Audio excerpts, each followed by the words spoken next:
Hello everyone and welcome. Welcome back to Obas Trending Gist. Today, we are diving into a conversation that could reshape Nigeria's electoral future. Is Nigeria finally on the path to free and fair election, or are we still grappling with old demons in new technological clothes? Former Minister Osita Chidoka, Chancellor of the Athena Center for Policy and Leadership, recently dropped some groundbreaking insights on Arise News. He is hailing the Inec's electoral technology as top-notch, even suggesting we are more advanced than some of our African counterparts. But here's the crucial twist.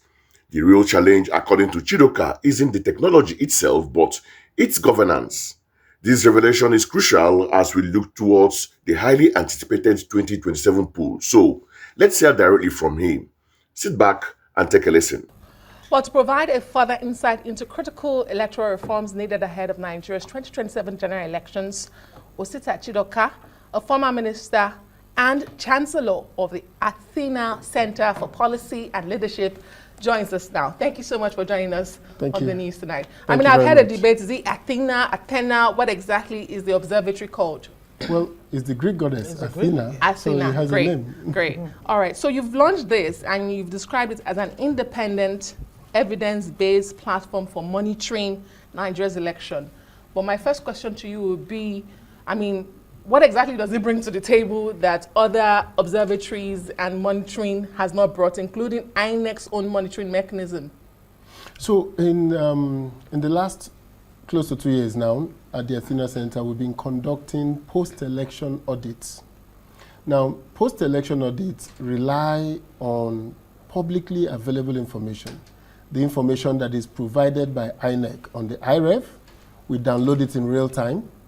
Then we write Inec and collect the form EC8B and then the BVAS reports. We make a freedom of information request, even though it's no more necessary because this Inec is always available to provide that information. Partly is also part of the law. Inec is mandated to release information concerning electoral matters. So we make that information request. Then we put it into our proprietary system. We analyze the form EC8A. What are the total number of votes cast? What the ballots used? The number of accredited as recorded on the EC8A. Then we match it with the number of accredited as recorded in EC8B, the word collation level. We match it with the total votes cast. Then we compare it to the BVAS report. So when we did that, interesting, things come out. So this is not done. We're not election monitoring.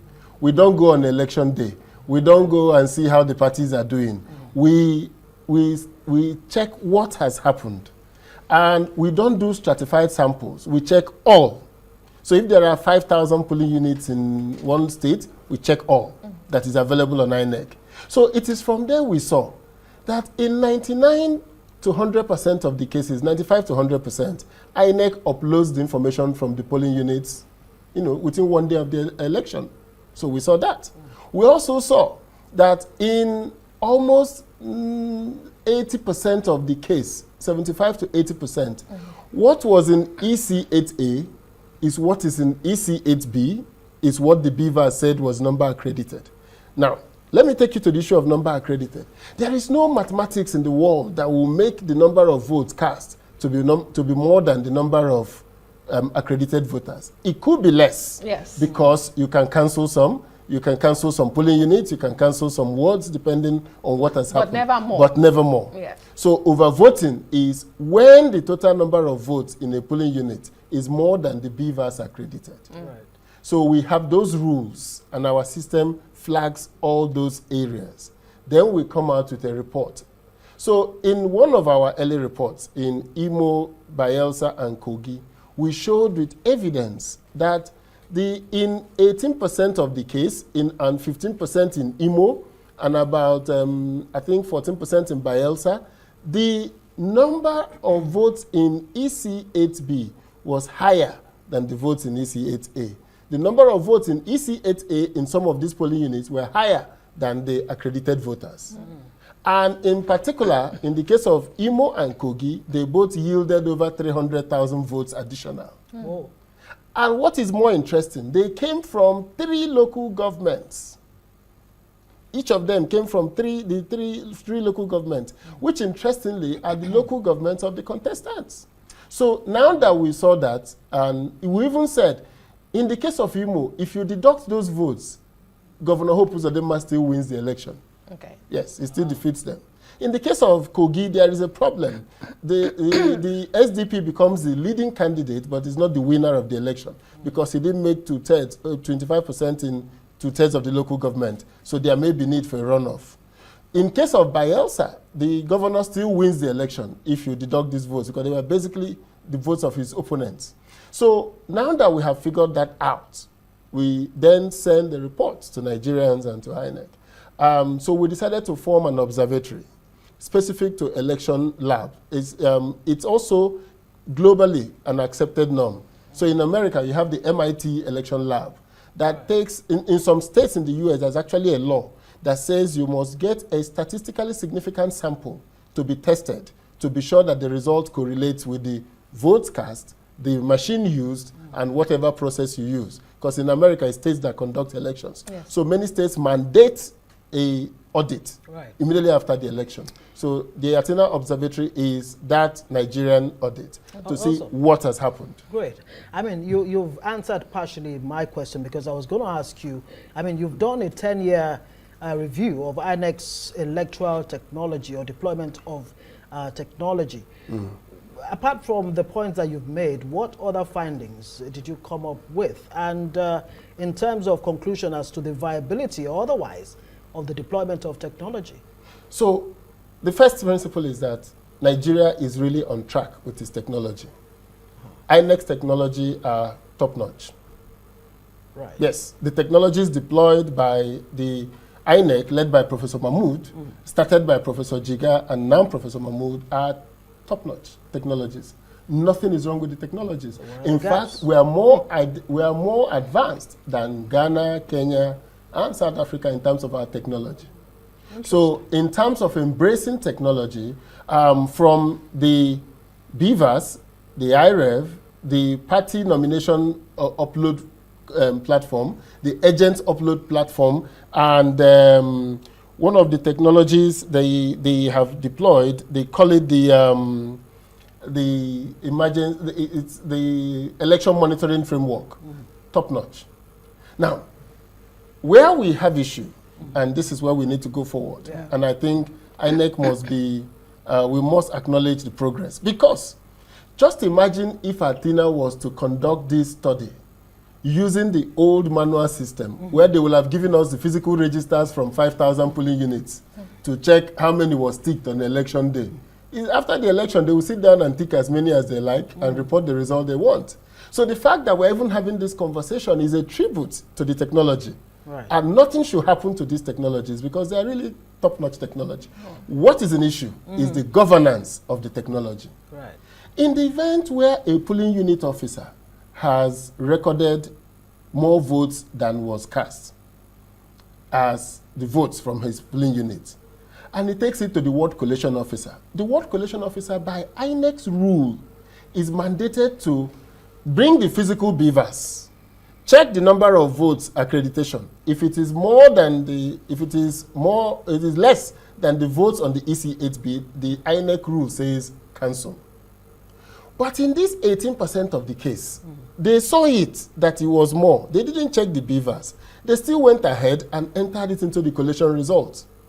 Now, what is the mechanism in INEC to say these results are not consistent with the beavers accreditation? Because the beavers report, we got it from INEC. Okay. So INEC knows that there were only 200,000 accredited in case A, but the total votes is 500. How do you announce that result? So now, INEC's attitude is go to court. You know, we've done our part, we can review ourselves. But we are saying no, the governance of technology means that we need to improve to close the gaps every time we identify one. And this gap can be closed. That's what our report findings today showed, that we can actually close this gap. How? So how do we close the gap? The beavers is required to snap a copy of the results and upload a copy, a photograph. We're saying, no, the PO should enter those results into the beavers. There should be a column for result entry, which already the BVAS has that functionality. Right. So they should enter the result because the BVAS itself has the number of accredited he has. So if he has accredited 200 and you impute 210, it will reject it. Yeah. It will not allow it to go. Right. So what can happen is that you may have reallocation of votes. The agents may connive and they said instead of you 40, 20, 20, they may decide to give me 70, 10, 10. Yeah. So that's a phase we will face when we get there. But the most important is that the issue of overvoting is immediately taken care of because the BVAS will not transmit more results than he has accredited. Okay. And secondly, the BVAS accreditation numbers, which Inec was publishing in Edo, Imo, and Bayelsa, they didn't publish it in Edo. In Edo and Ondo, they should bring it back online. So people are already seeing the number accredited. Now, the only group that hasn't developed in Nigeria since INEC went technology-wise is the political parties. Right. The political parties are the only ones that haven't made progress. They have neither invested in technology, they have not invested in training their manpower, they have not invested in what I call parallel tabulation. Wow, powerful stuff from Osita Chidoka. So what exactly did we learn from his analysis? The Atena Center, as he explained, conducts meticulous post-election audits, not by physically observing on election day, but by forensically examining publicly available data from INEC, the IRF portal, the ECA8 and the ECAB forms, and the BVAS reports. He emphasized that this data-driven approach allows them to scrutinize what has happened, not just what is happening. Chidoka's team found that in a staggering 98 to 100% of cases, INEC successfully uploads election information from polling units within a day of the election. Furthermore, in about 75 to 80% of instances, there was consistency between the numbers of accredited voters' record in the EC8A and the EC8B and BVAS reports. This speaks volumes about the technical capability and the foundational strength of the system INEC has put in place. However, the more concerning discovery revolves around overvoting. Chidoka defines this clearly when the total number of votes cast in a polling unit is more than the number of voters accredited by the BVAS machine. He cited specific early reports from Imo, Bayelsa, and Kogi State, where over 300,000 additional votes were found, notably originating from local governments linked to contesting candidates. Interestingly, he noted that while these discrepancies were significant, they might not have changed the outcome of Imo and Bayelsa, but could potentially necessitate a runoff in Kogi. Now, let's get to my critical take. While Osita Chidoka's assertion that Nigeria is really on track with its technology and INEC's technologies are top-notch is a huge testament to the effort made, it also presents a profound paradox. How can we have top-notch technology when the very integrity of the election result is being compromised by issues like overvoting at critical collation points? The technology might be capable, but if the human element, the governance, and the accountability mechanisms fail to uphold its integrity, then its potential is severely undermined in practice.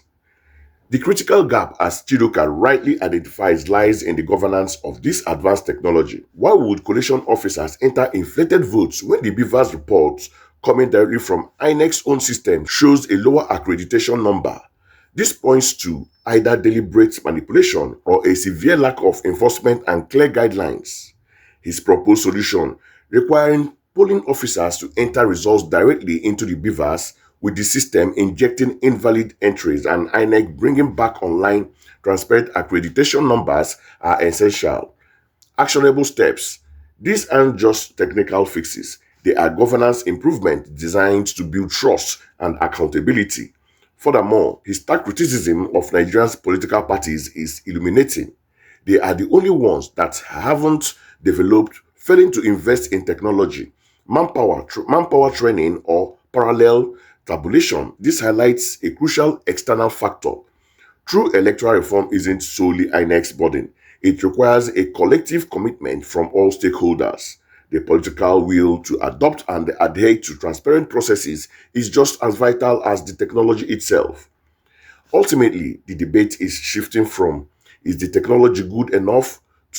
Are our human system and political actors strong enough and willing enough to use this technology properly? The 2027 polls will be a true test of whether Nigeria can bridge this governance gap and leverage its impressive electoral technology for genuinely credible and transparent outcomes. So, Trending Gist fam, what are your thoughts on Osita Chidoka's insights? Do you believe INEC's technologies are truly top-notch, or does the governance issue make them largely moot? Let us know your perspective in the comments below. Don't forget to like this video, subscribe to Obas Trending Gist for more in-depth analysis, and hit that notification bell so you never miss out on the latest updates shaping our world.